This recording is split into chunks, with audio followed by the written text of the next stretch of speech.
Hit it.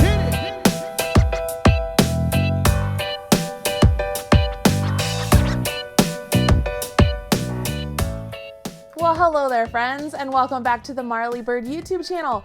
In this video, I will show you how to make the Uptown Chic Christmas stocking. This is the perfect knit stocking for those of you out there who have a stash of worsted weight yarn and you want to make something special for this holiday season, but you don't know what to make. I have it right here for you. I will be using 4 different colors of Chic sheep yarn held double throughout the stocking, but you can use any colors you want and as many colors as you want. It's really up to you whether you want to use 2 colors or 10 colors. It really doesn't matter. You can find this pattern over at marleybird.com. I'll put a link in the video description box right down there below. And while you're down there, don't forget to smash that like button, as my kids say, to let other people know you enjoyed this video. Once you have that pattern, go ahead and gather your materials, join me back here, and I'll walk you through everything you need to know to complete this super cute Uptown Chic Christmas stocking. I know these are non-traditional Christmas colors, but I simply love these. I'm using lace, dragon fruit, sterling, and platinum for my colors, and I am holding these yarns double throughout the entire project. Along with the yarn, I will be using a pair of size 9 16-inch circular needles. These ones are from Signature Needle Arts. I love them. The tip on them makes them really great for knitting in the round, and I think they're just fantastic. This here is the chart you will find with that pattern, and it is what you are going to follow along for the body of the stocking. We start this stocking at the cuff, and I decided I didn't want some ribbing. I wanted to have some texture. So I began with some seed stitch for the top of this stocking. I think it turned out really beautiful. You can choose any color you want for the top of your stocking. I will be using the dragon fruit color. You do want to hold the yarn doubled over throughout, and I am going to use the long tail cast on, which means I have pulled out a distance of yarn for the tail that I think will accommodate all 60 stitches. I will place that slip knot directly onto my needles, and using the long tail cast on method, I will cast on 60 stitches. Once you get 60 stitches on your needle, it looks a little something like this. You want to go ahead and take a stitch marker and place it on your right hand needle. Pick up your left hand needle. Make sure that the stitches are not twisted. So because you use the long tail cast on, you have this nice ridge all along your cast on. Just make sure it's all on the inside of your circular needles. And simply pick up the other circular, place it in your left hand. And I want you to knit one entire round. So we will not do any sort of purls yet. We're just going to knit all the way around. Okay? So you will simply knit these stitches. When you come up to the end of the round, you will simply slip that marker. And it's okay if your stitches are a little bit stretched out there. We can use our tail later on to weave that closed a little bit better. But it's at this point you will now begin your knit one, purl one for the entire round. And then on the following round, you are going to knit your purls and purl your knits. And you will do a combination of those 2 rounds until your cuff measures the distance listed in the pattern, or until it measures the distance you want. It's really that simple. So we're creating some very easy seed stitch here. And it all begins with the knit one, purl one all the way around. And on the next round, we'll begin with a purl one, and we'll do purl one, knit one. I'm coming up to the end of the round. Slip my marker. On this next round, I start with a purl. So you'll notice you are purling your knits and knitting your purls. So you continue on like this until your cuff is finished. Once you have worked the cuff to the distance you want, I want you then to knit one round even. So no purls, just knit all the way around with the same color as the cuff. After this round, you will be jumping into the stitch pattern that is on the chart. As you come up to the end of the round, we will now begin to read the chart. So I'm going to set this down and let's grab our chart and bring it down here. And you will start reading your chart right down here in the bottom right corner. And you can see that we're going to use our darker gray color, or your color B, whatever that happens to be, for the entire round. You would read this chart twice, by the way. So from right to left once and then right to left again, because you have 60 stitches and there are 30 stitches on the chart. So for round 1, you would use your color B. For round 2, you could use your color C. We don't go back to color A until round 3. And on round 4, that's when we're going to introduce stranded knitting, and we're going to do a combination of color A and B throughout that entire round. So as I transition from one color to the next, anytime I'm going to go past 2 rounds before I use the color again, I want to go ahead and cut that color. So for this example, I'm going past 2 rounds here before I use the pink again. So I will go ahead and I will cut my pink, my color A, and I will leave a nice long tail so that way I can weave those in later.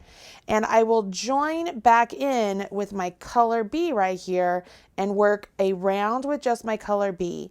And then I will cut my color B, work a round with my color C, cut my color C, and then I will go back to color A once again. So I'm going to work up until I can get to round 4. That's where you get introduced to the stranded knitting, as I already mentioned, and that's what is important to note from this point until we get down to the heel, because it's really just stockinette, but you have to know how to manage those colors when you're working the stranded knitting. So let me get to round 4 and I'll meet you there. Here we go. I am on round 4 of my stocking. You can see I have those rounds of basic stockinette there with the 1 round of color change, and I'm ready to begin my round 4. So I will transition from color A to color B, color A, color B throughout this entire round. When you're doing stranded knitting, it's important that you maintain your color dominance. And the best way to do that is always place your dominant color in your left hand and your non-dominant color in your right hand. If you're somebody who likes to do stranded knitting and you always drop the yarn each time, just be consistent with which yarn you keep on top and which yarn you keep on bottom when it refers to the floats. Okay, so I am going to place my, let's see, this is my color B, and I'm placing this one in my right hand. I will place my color A in my left hand. Now, if you have not done this before, it takes a little bit of practice, but you can do this, I promise. We're going to go from one stitch to the next throughout this round. So I will knit with my color A to begin, and then I transition to my color B. Color A, and then color B. You do want to make sure that you are not making your floats super tight as they go behind the color that was used instead of the other color. That way, your stocking does not get puckered or the stitches don't get out of shape. It's very important that you keep your floats nice and consistent. So one thing I like to do is, as I'm working these rounds, I will gradually space out my stitches just to make sure the floats on the back are always maintaining their position.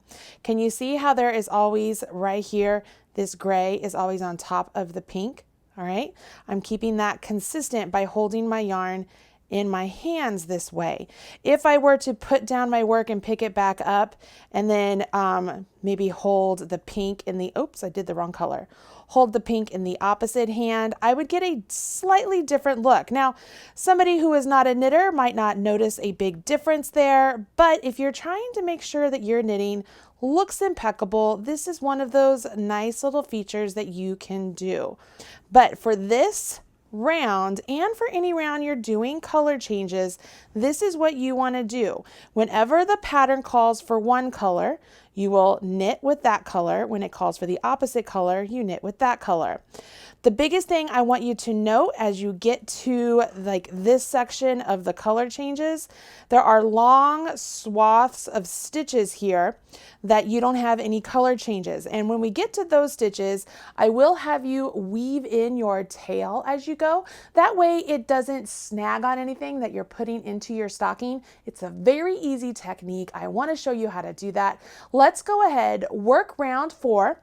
You will continue on working all of the rounds up to round 8. It is on round 8 that I will show you how to do the stranded knitting and weave in your float as you work along, so that way you don't get any snags as you're placing things in your stocking. It's a great way to make sure everything is nice and tidy. Hopefully your project is looking pretty good so far. I can't wait to see your colors. Okay, let's carry on and get up to round 8. Okay, I have reached round number 8 and it's time for me to continue doing stranded color work. But as I mentioned, on this round, I have a big number of stitches right there that don't have any color changes. So it's 1, 2, 3, 4, 5, 6, 7, 8, 9. Whoops. 1, 2, 3, 4, 5, 6, 7, 8, 9 stitches right there. And so I want to weave in my color D every 3 stitches, you know, so do 2 stitches, weave in, 2 stitches, weave in, 2 stitches, weave in, and then use it again. So here is how you do it if your color you're going to weave in is in your left hand. So I'm going to show you how I do this. I've already knit 1 stitch, so I'm going to knit 1 more.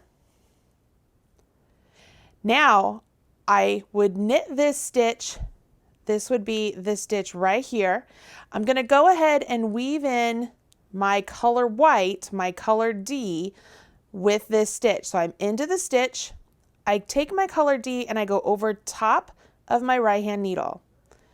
Take my color B, so the color in my right hand, go around my right hand needle like I normally would, and then I unwrap the color that I don't want to use. And I go ahead and I finish that knit.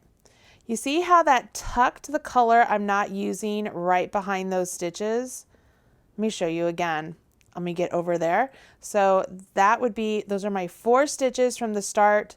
So this would be my 1 color D. And now I'm back to 9 stitches with my color B. So 1, 2, this one I'm going to weave. So I go over top, go around, and then undo. All right, so then I'll do 1, 2, over top, go around, and then undo.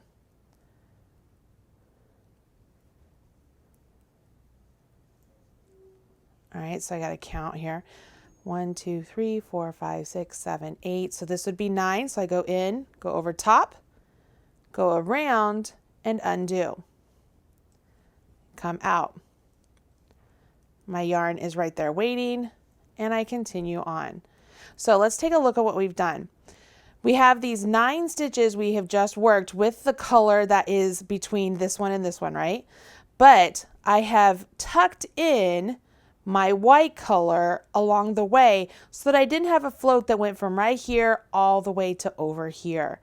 And it will make the inside nice and neat. Those are all my tails. Pay no attention to my tails. I'll tuck those in later. So I will continue on working this way whenever I have stitches between my color changes that are really more than 3 or 4 is usually pretty standard when you would weave them in. I like to do them like do 2 stitches and then weave in on the 3rd. I think it looks good that way, so I tend to do that. Whatever you choose to do, whether you want to skip more than I do or fewer than I do, that's totally up to you. Just keep it consistent. It's still important that you keep those floats nice and relaxed. Don't have them pull too tight, and you just carry on following the chart. Now, as you're following the chart, I do want to make sure you're able to keep track of where you are. So this is where I use Post-it notes, and I will take a Post-it note, and I will always cover the chart above the row I am on. The reason I do it above the row I'm on is because that helps me to be able to see what the color of the stitch is I'm working into when I come to it. If you have it the other way, you really can't tell, and you're kind of doing a wing and a prayer as you work down the row. So I like to use Post-it notes when I print off my paper. I know there are some digital programs out there you can use. If you need to use those to highlight what row you're on, you can do that as well. But for me, I would work all the way through row number 8. Remember, you read the chart twice. So you read across once, you read across twice. These are all knit stitches. None of these are purls. And when this row is done, you then would take these up and you would move them up. So I then would move up right above the previous row or round. I guess they're really rounds, not rows. And block everything above that. So then on this round, I can see that it's 1, 2, 3 with my color B. And when I use this color D again, it's going to be working into a color B color. This one will be working into a color D color. You see what I mean? Like you're able to see what the color of the stitches you're working into. The biggest row that you want to pay attention to, or round, I'm sorry, I keep saying rows, but they are rounds. The biggest round you want to pay attention to is actually right here on round 11, because you have 3 colors in that round. So you have a couple choices here. You can work 3 colors of stranded knitting all the way around, and you would then be tucking in your color A a lot, just as we did down here. You would be doing that up there with your color A, and then you don't actually have to tuck in any of your other 2 colors. They are pretty good and consistent. Even going from there all the way over there isn't super bad. But with this color A changing, you would have to do that weave-in thing that I just taught you. Or you could make that stitch white, just like these ones out here. You can make that white, and then you could go back after the stocking is over and do a duplicate stitch over top of it. If that's easier for you, you absolutely could do that. Okay, so this is not very difficult at all. You know exactly what you need to do to work through all of these stitches. You do want to work from round 1 to round 30 2 times. Okay, so you're going to work through those 30 rounds 2 times for a total of 60 rounds. And that's when you will be ready for the heel. So go ahead and finish up the cuff and the leg of your stocking. Then join me back here and I'll teach you how to make the very easy heel, the foot and the toe. You will be done with this Christmas stocking in no time. I really hope you're enjoying making this project along with me. I know my colors are not traditional, but oh my gosh, I love them so very much. I cannot wait to finish this and put it up on my mantle. I just know you're going to love yours as well. As you're working on your project, show me your progress pictures. I love to see them on Instagram and Facebook and Pinterest. I love it so very much. Use hashtag MarleyBird so I can find your projects, and be sure to smash your like button. Last but not least, if you haven't yet hit subscribe to the Marley Bird YouTube channel, do it now. I don't know what you're waiting for. If it's an invitation, here it is. Hit subscribe. Don't forget to click that notification bell so that you are notified whenever I release a new video or go live. I'll talk to you guys again very soon in video 2. Bye everybody.